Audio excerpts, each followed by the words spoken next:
సంవత్సరాల తరబడి government job కోసం వేచి చూస్తున్నారా? కేవలం 8 నెలల్లో మీ కల నెరవేర్చుకోండి. వెంటనే కింది నంబర్స్‌కి కాల్ చేయండి.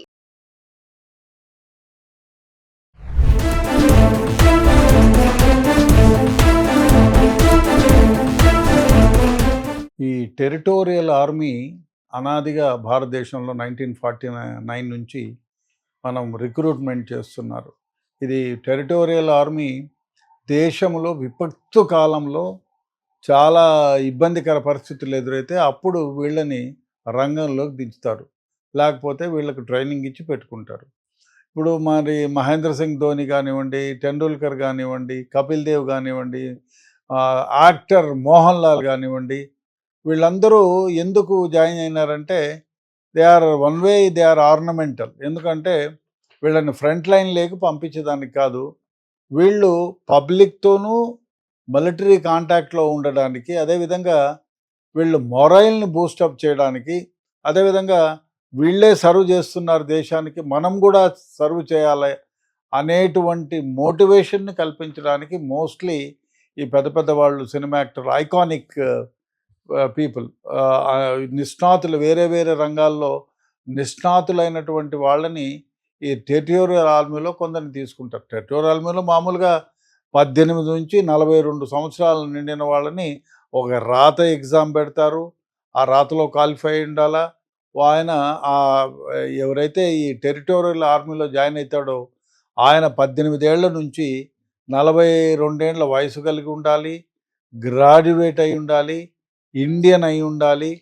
సో ఈయన ఇట్లా రాత పరీక్షలో ఎగ్జామ్ పాస్ అయ్యే వాళ్ళని టెరిటోరియల్ ఆర్మీలోకి తీసుకుంటారు. అదేవిధంగా వాళ్ళు టెరిటోరియల్ ఆర్మీలో పనిచేసే వాళ్ళు ఇండియన్ గవర్నమెంట్లో పనిచేస్తున్నా, ఏ స్టేట్లోనైనా స్టేట్ గవర్నమెంట్లో పనిచేస్తున్నా, లేదు ప్రైవేట్ ఆర్గనైజేషన్లో పనిచేస్తున్నా, లేదు ప్రైవేట్గా ఉన్న వ్యక్తులను కూడా ఈ ఈ టెరిటోరియల్ ఆర్మీలోకి రిక్రూట్ చేసుకుంటారు. వీళ్ళని వరదలు వచ్చాయి, తర్వాత భూకంపాలు వచ్చాయి, ఇంకా ఏదైనా విపత్కర పరిస్థితులు ఎదురైనాయి భారతదేశంలో, అప్పుడు వీళ్ళకి మామూలుగా ట్రైనింగ్ ఇస్తారు. 2 ఇయర్స్లో ట్రైనింగ్ ఉంటుంది, 8 నెలలని. సో వీళ్ళకి ఒక కార్డు ఇస్తారు, ఒక ర్యాంక్ ఇస్తారు, తర్వాత ఆండ్రోనియం కూడా ఉంటుంది. వీళ్ళను విపత్కర పరిస్థితుల్లో వీళ్ళని మళ్ళీ పిలిపించుకుంటారు. వీళ్ళందరినీ పిలిపించుకొని జాయిన్ చేసుకొని విపత్కర పరిస్థితుల నుంచి దేశాన్ని కాపాడడానికి, రాష్ట్రాన్ని కాపాడడానికి వీళ్ళ సర్వీసెస్ని ఉపయోగించుకుంటారు.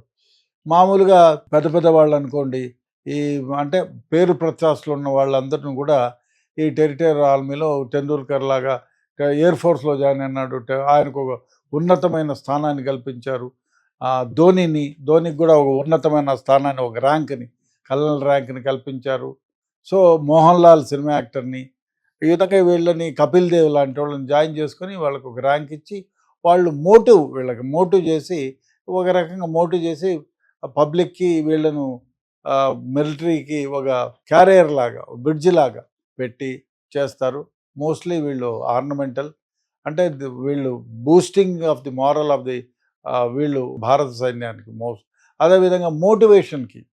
సో వీళ్ళు ఇంత ఆడేవాళ్ళు కూడా ఒక ఆర్మీలో జాయిన్ అయినారు కాబట్టి మనం జాయిన్ అవుదామనే ఉద్దేశంతో చాలా సందర్భాల్లో వీళ్ళు హేము అధికారి, సెకండ్ వరల్డ్ వార్లో హేము అధికారి అనేటువంటి వ్యక్తిని సెకండ్ వరల్డ్ వార్లో ఆయన్ని ఆర్నమెంటల్గా జాయిన్ చేసుకున్న ఆయన ఫ్రంట్కు పోయి వార్లో విధి నిర్వహించాడు. సో అది టెరిటోరియల్ ఆర్మీని గురించి. ఇప్పుడు కూడా చాలామంది టెరిటోరియల్ ఆర్మీలో జాయిన్ అవుతున్నారు. అదేవిధంగా ఇప్పుడు వేరే విధంగా కూడా కొన్ని రిక్రూట్మెంట్స్ ఉన్నాయి. ఏది అగ్నివీర్ అనే వాళ్ళని కూడా జాయిన్ చేసుకునేది ఎట్లా అంటే 21 ఇయర్స్ నుంచి 25 ఇయర్స్ మధ్యలో ఉండే వాళ్ళని అగ్నివీర్లో జాయిన్ చేసుకుంటారు. వీళ్ళు 5 ఇయర్స్ సర్వ్ చేస్తారు. వీళ్ళు 5 ఇయర్స్ సర్వ్ చేసిన తర్వాత వీళ్ళకి ప్రాపర్ ట్రైనింగ్ ఉంటుంది, ప్రాపర్ వార్ ఫ్రంట్కి కూడా వీళ్ళని తీసుకెళ్తారు. ఇప్పుడు మురళీ నాయక్ గారు మొన్న పరమపదించారు. మురళీ నాయక్ గారు మన దేశం కోసం మన పెహల్గాం దాడి తర్వాత సింధూర్లో పాల్గొని బార్డర్లో చనిపోయారు. ఆయన లాంటి వ్యవహారం పూజ్ సెక్టర్లో మురళి చనిపోయాడు. వీళ్ళందరూ కూడా ఇప్పుడు వీళ్ళని ఫ్రంట్ లైన్కి తీసుకుంటారు, అగ్నివీర్ని. సో వీళ్ళనైతే టెరిటోరియల్ ఆర్మీని అయితే తీసుకోరు, అది డిఫరెన్స్. సో ఇప్పుడు చాలామంది ఈ అగ్నివీర్లో జాయిన్ అయినారు, ఎందుకంటే those who are not having అగ్నివీర్లో జాయిన్ అయిన దానివల్ల ఇంకోటి ఏమంటే after 25th years you can join any of the organisations. లేదు యువర్ పర్ఫార్మెన్స్ బాగుండి అదే అయిపోతే you can be absorbed into the military. అదే కాకుండా మీరు మిలిటరీ సర్వీస్ చేసి వచ్చినారు కాబట్టి మీకు సపరేట్గా ఒక రిక్రూట్మెంట్లో మీకు ఒక ఇది ఉంటుంది, ఒక కోటా ఉంటుంది. ఆ కోటాలో మీరు మిలిటరీ కోటా కింద you will get reservation also. So ఆ విధంగా చాలామంది అగ్నివీర్లో జాయిన్ అవుతున్నారు. కొన్ని దేశాల్లో ఇరాక్, ఇరాన్ లాంటి దేశాల్లో ఎవ్రీబడి, ఏ మగవాడైనా మిలిటరీలో 2 years 3 years పీరియడ్ ఉంది, ప్రతి ఒక్కళ్ళు జాయిన్ కావాలా, ప్రతి ఒక్కళ్ళు ట్రైన్ కావాలా. భారతదేశంలో అది లేదు. ఇప్పుడు కొత్తగా అగ్నివీర్ అని పెట్టారు, రెండో రిక్రూట్మెంట్ అనుకుంటారు, 2022 నుంచి అది స్టార్ట్ చేశారు. సో ఇది difference between Agniveer and territorial army.